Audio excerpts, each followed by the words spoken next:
Buenos días nuevamente. Vamos a tener una breve meditación de este último capítulo del profeta Amós, conocido como uno de los profetas menores o también uno de los 10. Y vamos a seguir preparando nuestros corazones para adorar a Dios a través de esta lectura. Recordemos que este profeta Amós tuvo un llamado muy particular. Un llamado que quizás muchos de nosotros eh, rechazaríamos o al cual muchos de nosotros huiríamos. De hecho, por las mismas palabras de Amós, como lo vimos en el capítulo anterior, él mismo no se reconoce como un profeta, él no tenía este linaje, él se reconoce como un simple campesino. Y el mensaje que él tiene es un mensaje que no es tan sencillo, puesto que es enviado no a su propio lugar donde él pertenece, es decir, él pertenece al reino del sur, pero el Señor lo manda al reino del norte. Y peculiarmente, el reino del norte se encontraba en una gran prosperidad económica. Jeroboam II está como rey en el pueblo del norte. Y para la dureza del corazón de este pueblo y de este rey, el mensaje que Amós trae, como lo vimos en el capítulo pasado, no es nada agradable. De hecho, humanamente hablando, es completamente incongruente. Es decir, ¿cómo tú, Amós, vienes a hablarnos de arrepentimiento cuando nosotros hemos alcanzado los límites que incluso ustedes saben, el profeta había profetizado acerca de ellos? Yo no sé si han considerado esto, pero al reino del norte se le había profetizado que ellos volverían a llevar los límites de su tierra hasta lo que habían perdido. Y es por mano de Jeroboam II y de su fuerza armamentística que ellos logran alcanzar lo que se había profetizado. Así que tenemos al reino del norte fortalecido, próspero económicamente, pero en una bancarrota espiritual. Y aquí es donde Amós, este simple campesino, sin un linaje nada admirable, donde un don nadie, es enviado para anunciar las misericordias de un Dios que es santísimo. Él es llamado a hablarle a Israel al arrepentimiento por medio del juicio. Y prácticamente todo el libro habla de eso: juicio, juicio y juicio. De hecho, ustedes recordarán que en los primeros 2 capítulos, la manera tan peculiar en la que el Señor está hablando al pueblo del norte es tratando de hacerles mirar el juicio para las ciudades que son circunvecinas, es decir, está Israel, y les hace ver sus pecados muy particulares. Amós viene y habla de los pecados muy particulares de las diferentes ciudades que están alrededor de Israel. Y poco antes de terminar este juicio del pecado particular de cada una de ellas, también habla del pecado de Judá. Y muy probablemente, hermanos, para este momento, Israel del norte está diciendo: es verdad, ellos sí merecen el juicio. Es verdad, ellos han asesinado con dureza. Es verdad, ellos sí son pecadores. Es verdad, ellos son nuestros enemigos, ellos no son parte del pueblo de Dios. Incluso, muy probablemente, ellos dijeron esto incluso de Judá. Es verdad, nuestros hermanos se han desviado, Judá se ha desviado. Ellos merecen el juicio. Pero en la manera tan peculiar de hablar el Señor a su pueblo, lo va haciendo de tal manera que su conciencia está siendo despertada para entender que si por este u otro pecado el juicio es justo sobre estas naciones, sobre estos pueblos, cuánto más para el pueblo del norte, después de haber descrito toda esta gran serie de pecados. Una nación rebosante, una nación próspera económicamente, una nación en donde el Señor ha cumplido sus promesas y sus límites geográficos han llegado hasta donde deberían de estar, pero una nación completamente idólatra, que ha preferido levantar 2 becerros de oro y ponerlos en lugares estratégicos y rendirse delante de ellos y mezclarse con toda la serie de dioses, que también estas ciudades iban a ser destruidas y ellas también adoraban. Así que ese es el mensaje de Amós a lo largo de estos 9 capítulos. Una serie de poemas con diferentes estructuras, hablando del juicio justo que ha de venir sobre Israel. Que la prosperidad económica de la que ellos están gozando es solamente porque Dios así lo había prometido y ahí le había placido. No obstante, su corazón estaba muy lejos de él. Y así llegamos a nuestro capítulo 9. Una advertencia llena de amor y misericordia. Y una advertencia en la que cada hombre debería de considerar esta mañana cuán justo es nuestro Dios y cuán misericordioso y paciente es Él.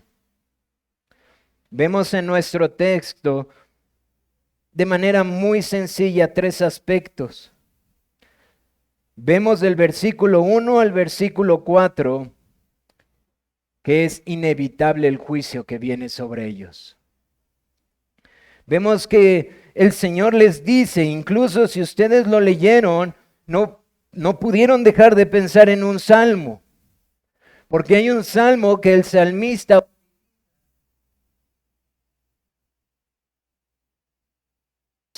que incluso el salmista utiliza para dar aliento, Salmo 139. Y si ustedes ven las palabras del versículo 1 al versículo 4, es como si Amós estuviera utilizando la voz del salmista, pero ahora para decirle, ustedes a dónde podrán huir del juicio de Dios que viene. ¿A dónde podrán esconderse? ¿A dónde? Aun si cavasen hasta el Seol, ahí les llegará el juicio. Así que vemos que el juicio es inevitable sobre ellos. Amós está sellando las palabras de las diferentes visiones y de los diferentes poemas de sus pecados, diciéndoles, a donde ustedes vayan, han colmado la paciencia de Dios. No hay lugar en donde podrán esconderse. Y encontramos del versículo 5 al versículo 10 una razón para temer aún más. Es como si Amós siguiera citando los salmos que son de tanto aliento para los piadosos, para utilizarlos ahora en contra de este pueblo rebelde. Y decirle al pueblo, no solamente no tienes a dónde huir, no solamente no tienes en dónde esconderte, Dios tiene toda la autoridad para juzgar a su creación y nadie puede decirle nada. Él es el Señor, Jehová de los ejércitos. Él es el que toca la tierra y se derretirá. Y llorarán todos los que en ella moran, y crecerá toda como un río y mermará, luego como el río de Egipto. Él edificó en el cielo sus cámaras. Él es el soberano sobre ustedes, Israel. Es verdad, ustedes tienen prosperidad, es verdad, ustedes han gozado de la misericordia y la paciencia de Dios, pero entiendan, Su pecado es abominable, su adoración falsa, pervertida por sus ídolos, es abominable delante de Dios, el Dios que los creó, el Dios que dio sus linderos, el Dios que les da los cielos y la tierra. Él es el soberano. Pero, hermanos, como decía nuestro hermano Héctor hace 8 días, la manera en la que termina este libro no es pesimista, no es desalentadora. La manera en la que el Señor habla acerca de su evangelio y de sus buenas noticias nunca concluye únicamente con la parte oscura de nuestra realidad. Nunca termina con ponernos en una situación desesperante en donde no hay ninguna alternativa para nosotros. Este texto termina con la promesa de restauración y la gloria que Dios promete que ha de venir. Habla acerca de la restauración de la casa de David, aquella que ha caído. Y esa es la promesa para que los piadosos que vivían en el reino del norte pueden saber que es verdad. Dios juzga con justicia, pero también hace misericordia a millares y millares de los que le buscan. De hecho, Dios se complace en hacer misericordia porque nos deja ver en este texto que no todos iban a ser destruidos. Y como lo veremos esta mañana al concluir Zacarías, vemos una porción de eso en el remanente que regresa del exilio. Así que este texto termina de una manera gloriosa, alentando el corazón de un pueblo rebelde no a seguir pecando contra Dios, diciendo, bueno, pues no hay esperanza, no hay nada que nosotros podamos hacer, sino a inquirir en las misericordias de Dios. ¿Y por qué esta mañana hemos de adorar a este Dios santísimo que es glorioso? A este Dios que ha de guardar un remanente, a este Dios que reedificará su casa como ha prometido. Miren, quiero citar el versículo 11. Dice, en aquel día yo levantaré el tabernáculo caído de David y cerraré sus portillos y levantaré sus ruinas y lo edificaré como en el tiempo pasado. Guarden estas frases en su mente. En aquel día yo levantaré el tabernáculo caído de David. Ahora acompáñenme al Evangelio según San Lucas, capítulo 1. Es un texto en el cual hemos pasado algún tiempo con el hermano David. Y quiero que consideren las palabras que precisamente encontramos en este capítulo 1, verso 26 en adelante. Quiero que escuchen cómo estos hombres a los cuales les es revelado el cumplimiento de esto que los profetas anunciaron, llena, como lo hemos visto, de adoración a Dios, porque Él ha cumplido la promesa de la restauración. Dice el Evangelio según San Lucas, capítulo 1, verso 26, dice, al sexto mes el ángel Gabriel fue enviado por Dios a una ciudad de Galilea llamada Nazaret, a una virgen desposada con un varón que se llamaba José, a la casa de David, y el nombre de la virgen era María.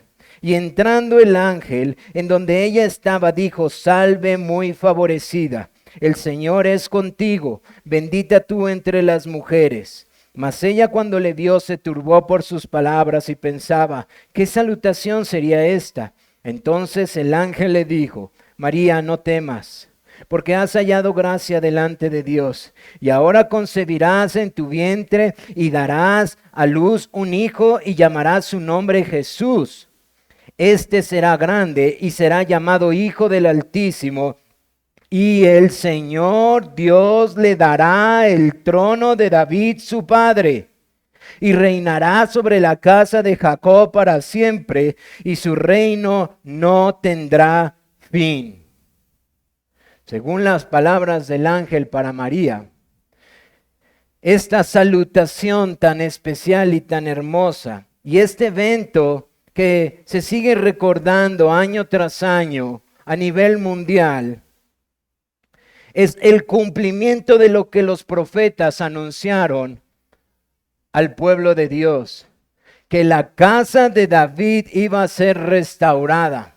Y el ángel le dice, este es el que tomará el trono de la casa de David y reinará. Es decir, y la casa de David y su trono será reedificado. Ahora, quizás para muchos de nosotros el sentido es muy vago, porque nosotros no estamos ni en la cultura judía ni en el entendimiento de lo que ellos vivieron. Pero para ellos, hermanos, quiero decirles que generación a generación, al desenvolver los rollos y escuchar la promesa de Amós de un juicio severo que se cumplió y una restauración no total, el corazón de ellos anhelaba que la casa de David comenzara a ser restaurada. Y eso llena de gozo a María, porque según este texto, con el nacimiento de nuestro Señor Jesucristo, la casa de David ha sido restaurada. Ha comenzado la restauración. No ha terminado, pero ha comenzado la restauración. Y hermanos, créanme, eso debe de ser de mucho gozo para nosotros, porque nosotros somos parte de esa restauración. De esa restauración que el Señor le prometió al pueblo de Israel y de esa misericordia que Dios prometió para su pueblo. Así que continuemos adorando a nuestro Señor por su misericordia.